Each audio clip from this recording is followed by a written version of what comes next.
presentation today during our virtual office hours. Today, April 2nd. Our topic is on measles, and our presenter will be Jennifer Dean, one of our vaccine supply chain quality assurance assessors.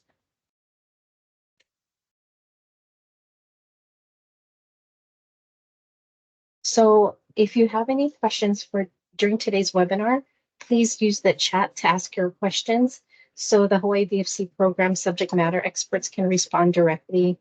We'll be answering your questions at the end of the presentation. And for the quality assurance team, please ensure you are muted throughout the presentation unless you're speaking.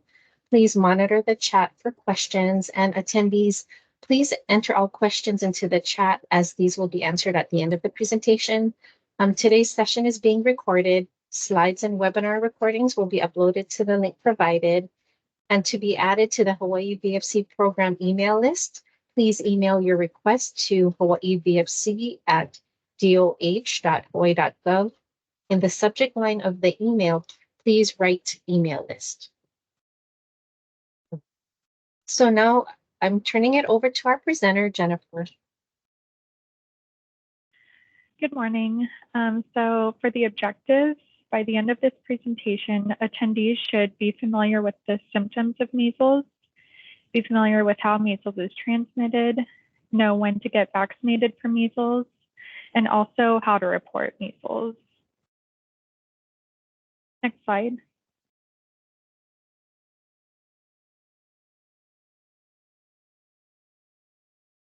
So just a brief overview, measles is also known as rubiola, and it's a highly contagious airborne disease caused by a virus that primarily affects children.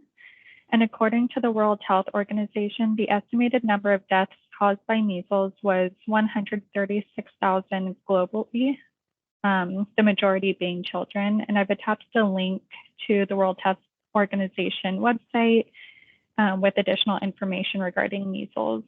Next slide. So who does it affect? Measles can cause serious health complications, especially in the following. So children less than a year old, pregnant women, and those with weakened immune systems. Measles complications include pneumonia, encephalitis, and respiratory and neurologic complications. Next slide. So these are the signs and symptoms to look out for.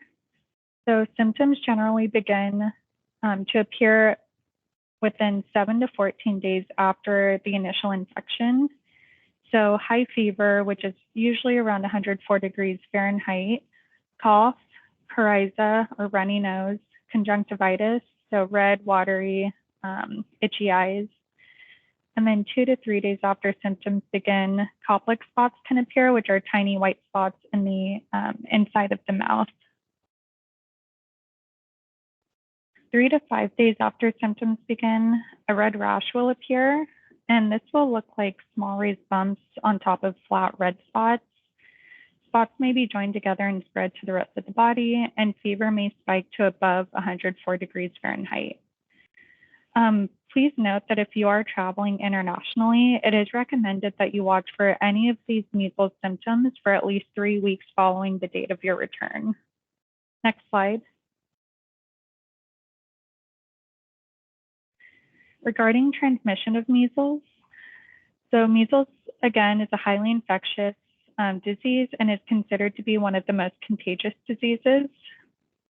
This is because it can be spread just by breathing contaminated air, coughing, or sneezing. So it is an airborne illness. Touching the eyes, nose, or mouth after touching contaminated surfaces. And also the transmission can occur from 4 days prior to 4 days after the rash appears. Next slide.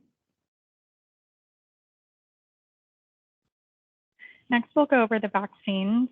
So the MMR vaccine, which is the measles, mumps, rubella vaccine, is the most common. And MMRV is measles, mumps, rubella, and varicella, which is also a vaccine that can be used. So the vaccine is 97% effective in preventing measles when 2 doses are received, and 93% after just the first dose. For adults who have no proof of immunity, there is an increased risk of measles, especially if you're attending college, traveling internationally, or working in a hospital. And then I've also included a couple charts just with the vaccine schedule. So the vaccine schedule for regular immunity versus those who are traveling internationally will differ. So above is the chart showing the recommended schedule for those traveling, and then below is the regular vaccine schedule. Next slide. Okay, so again, going over the vaccine schedule. So the routine schedule is as follows. So infants aged 12 to 15 months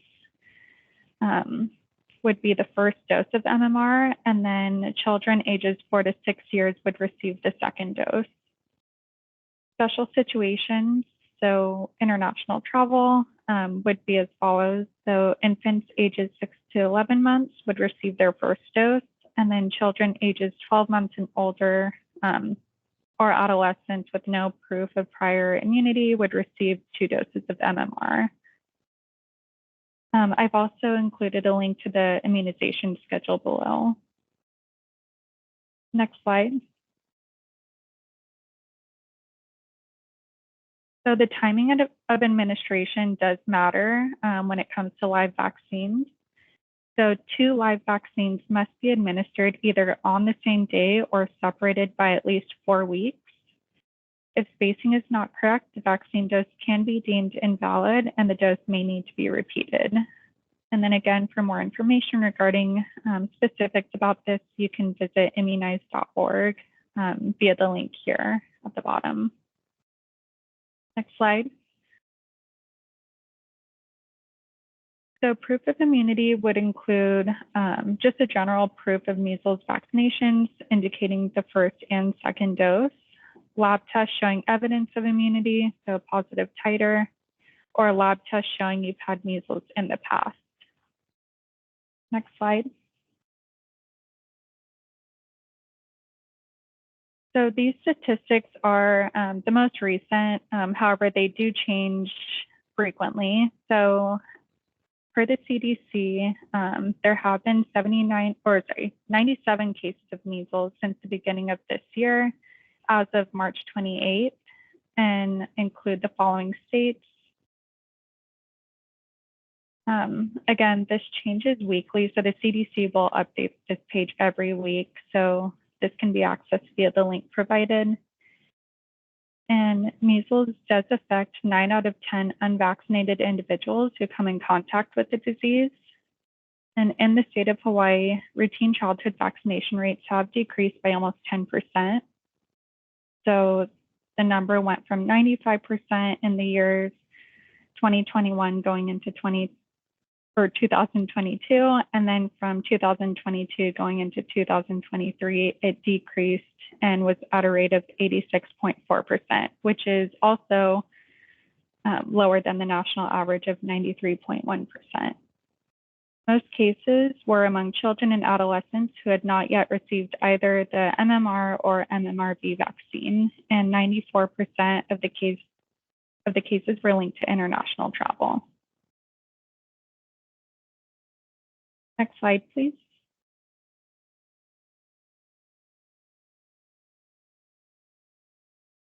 So what to do if you suspect a patient of having measles? So if they do present in your office, the first thing to do would be to isolate them and keep them away from any individuals in the healthcare facility. You would then notify the Hawaii Department of Health immediately about any suspected cases of measles. And the Hawaii Department of Health would then report the cases to the CDC. Next, you would test via nasal or throat swab in addition to a blood test. And then to manage, you would provide a measles post-exposure prophylaxis to contacts with no evidence of immunity, and then ensure all patients are up to date on measles vaccines, especially prior to international travel. Next slide. So for reporting in Hawaii,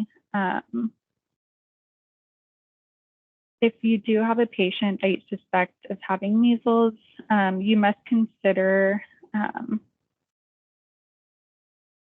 measles in any patient with a fever or rash, especially in people with known exposure to cases of measles or who have traveled internationally or who were exposed to a visitor from abroad that has recently returned from international travel.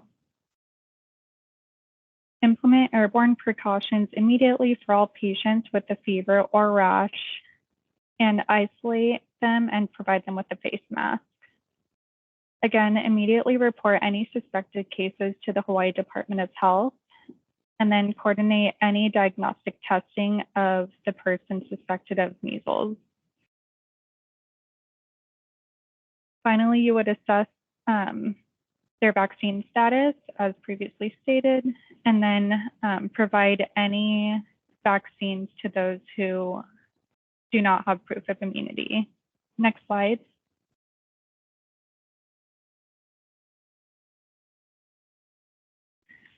So attached is a list of contact numbers for who to report measles exposures to or positive measles tests.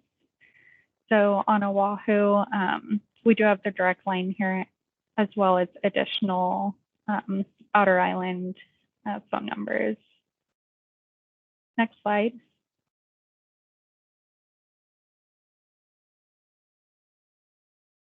So here's a list of links to additional resources just regarding measles and vaccine guidelines. Next slide. And then for any questions, please contact HIR. And then here is a list of all of our, the QA team's contact information.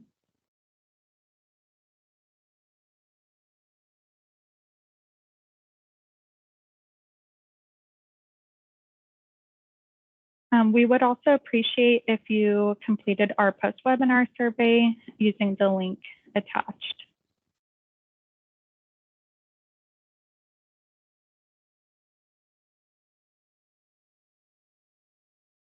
Thank you all for joining. Again, if you have any questions, please input them in the chat and we'll answer them as quickly as possible. Thank you all for attending today.